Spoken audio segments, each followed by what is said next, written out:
All this gun can do is get hit markers. And triple feeds, apparently. Alright, hey, how's it going, guys? It's Scarecrow. Welcome back to another episode of Sitdown Sundays. And today we're using the hit marker machine that is the dredge. Again, yeah. Like, this gun doesn't make much sense to me. To me, it doesn't do much besides actually get hit markers. For me, it's like always like a 5-shot kill. But anyway, I actually need camos for this gun, so that's what we're going to be using today. Whatever, I don't expect to do well with this at all. I very rarely do well with the dredge when I can muster up the courage to actually use the damn thing.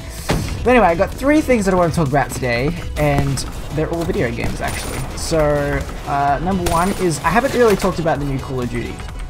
Call of Duty World War II, and my thoughts on it yet. I don't know whether I was going to save it for a video, and I'm still not 100% sure if I'm going to do a video on it. But I'm excited for it. I'm excited for no jetpacks. I'm excited for a traditional Call of Duty that's just, you know, boots on the ground movement, no jumping over. Like, here's the gun. This gun. Explain to me how you do not kill. Explain to me how. How did I not get a kill there? This gun is the worst gun in the game, and everyone says that it's so amazing, and it's just not. AIDS. No. No. Okay, whatever. I'm leaving him alone.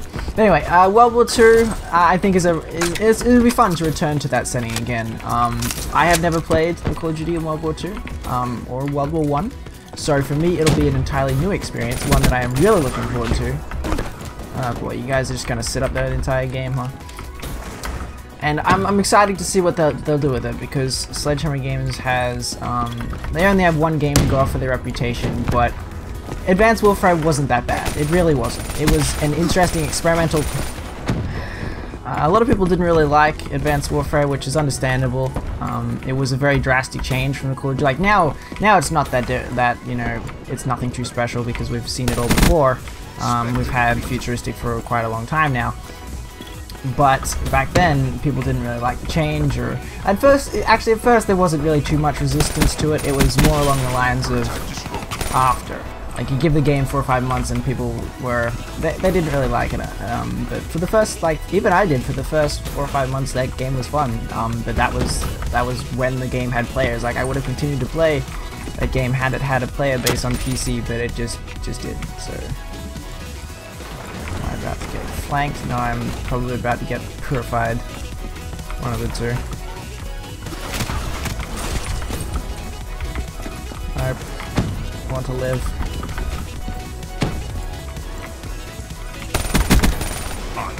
How do you know? I actually killed. I'm dead. Yeah, what they'll do with the World War II setting will be interesting. Call of Duty hasn't gone back to World War II since it left it, so it will be interesting to see, like, with the developments of the years and gameplay stuff, how that actually changes. Of course. You know, because we have all the modern stuff that's expected in a Call of Duty now, so it'll be interesting to see how that blends with the old setting of the game. I'm hoping it does really well. I'm hoping we get a really good PC port. I'm hoping that we get a really good game in general, just to boost Call of Duty back up. Like, a lot of people aren't, like, you're gonna get people that complain regardless of the setting and think, because there's just people that complain about everything that Call of Duty does, whether it be the setting, the game itself, just everything. There's always someone to complain about everything these days, but the setting, I think, will win a lot of people over, and hopefully it brings some people back to the franchise that have left it. And I'm hoping that Sledgehammer knows enough not to really squander this opportunity, because this will be the make or break year for COD. It really will be, because people have already, like, they're already disgruntled with the franchise, so whether they leave or stay will be on Sledgehammer Games, and for a lot of people that's quite a scary experience. Thing to think about. Congrats, dude.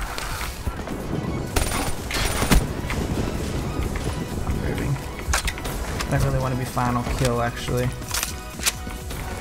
least this game actually got pretty close. I'm surprised. Hey, I wasn't final kill. And I didn't do too bad. Not amazing, but not too bad.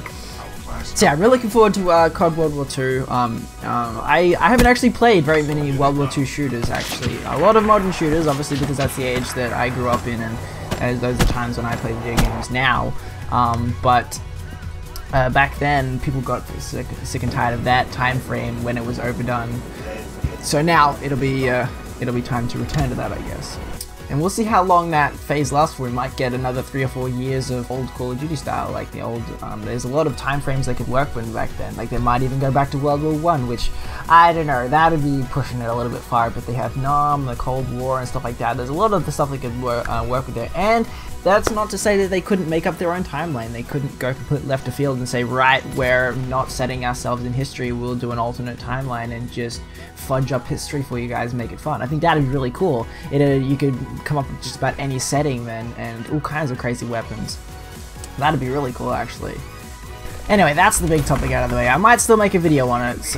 It's just that with those kind of videos, I just, with my viewer base, it's basically just an opinion, and I feel like I wouldn't get enough traffic on it really to warrant a video on it, but I suppose if you guys would like one, I can still do one, because, I mean, it is my channel, and I am a Call of Duty channel, so I'll probably end up talking about it somewhere down the line.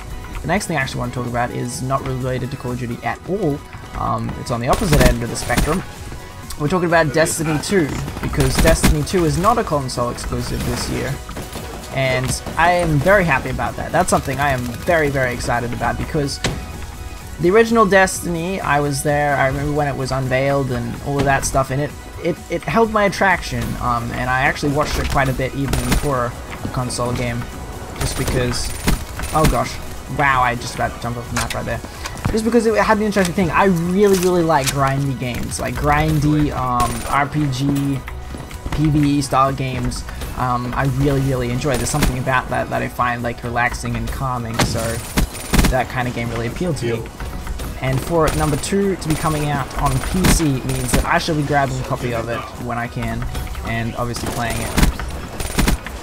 So that's something to look forward to. But I was just really happy that it's actually coming to PC. They're actually putting in the time and effort to make a PC port, so I'm quite happy about that. Alright, let's use this thing, shall we?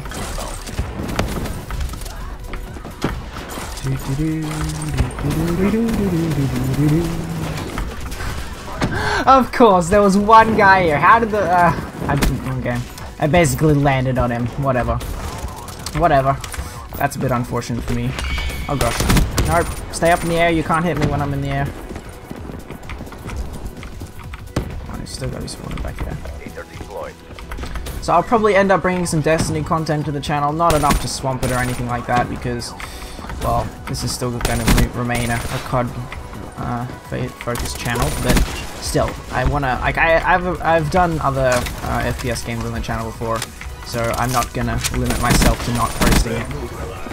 Definitely not. Let me know if you guys are excited for Destiny 2, what console you guys will be picking it up on, what platform I should say. Be interesting to see what kind of a PC player base it has, and how it compares to the original Destiny. I know the original Destiny wasn't super well received by a lot of people. It didn't quite live up to the hype, which most games don't these days, which is why you should never expect more than, like, you should never expect too much from a video game. That way you get pleasantly surprised and not just disappointed all the time. Oh boy. Oh, thanks. Put that down out there. That's fine.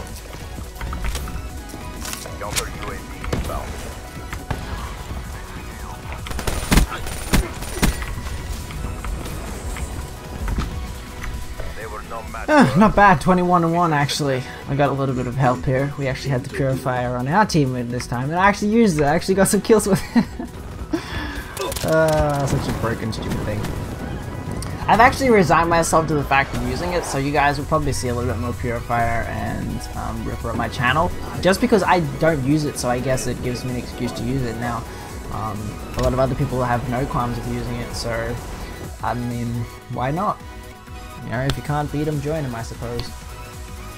The last little thing I wanted to mention here, is actually I have spent the past like 2 or 3 months slowly playing Mass Effect series, specifically Mass Effect 2, and absolutely loving it to bits. I wasn't sure what to expect going into it, but I've played about 40 hours of Mass Effect 2 and I just finished it this morning, and I thought it was just awesome. So I'm probably going to pick up Mass Effect 3 sometime soon, and then eventually Andromeda. I was really excited about Andromeda.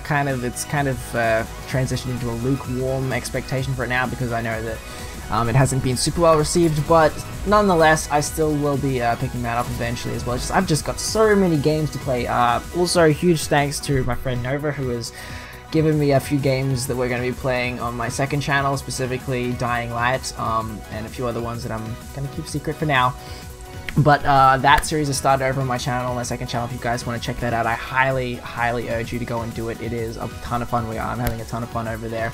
I've got quite a few series and fun games and stuff planned and lined up for over there. So look, you even get to see me scream a little bit. I'm transitioning into a little bit of a horror, not a full-on horror thing, but I'm actually playing some horror games over there, which is something I don't do. I never play horror games, so for me to play some of those is a ton of fun. I get to scream and have a bit of fun and experiment in a genre that I never really that I haven't really experimented in before. So yeah, it's a ton of fun. I always leave the channel link down in the description below if you guys want to check it out. Highly appreciate it if you guys would. But anyway, guys, that's going to wrap it up for today. So if you have enjoyed, thank you so much for watching. If you have enjoyed, don't forget to hit the like button, subscribe for more, and I shall see you, little people, in the next video.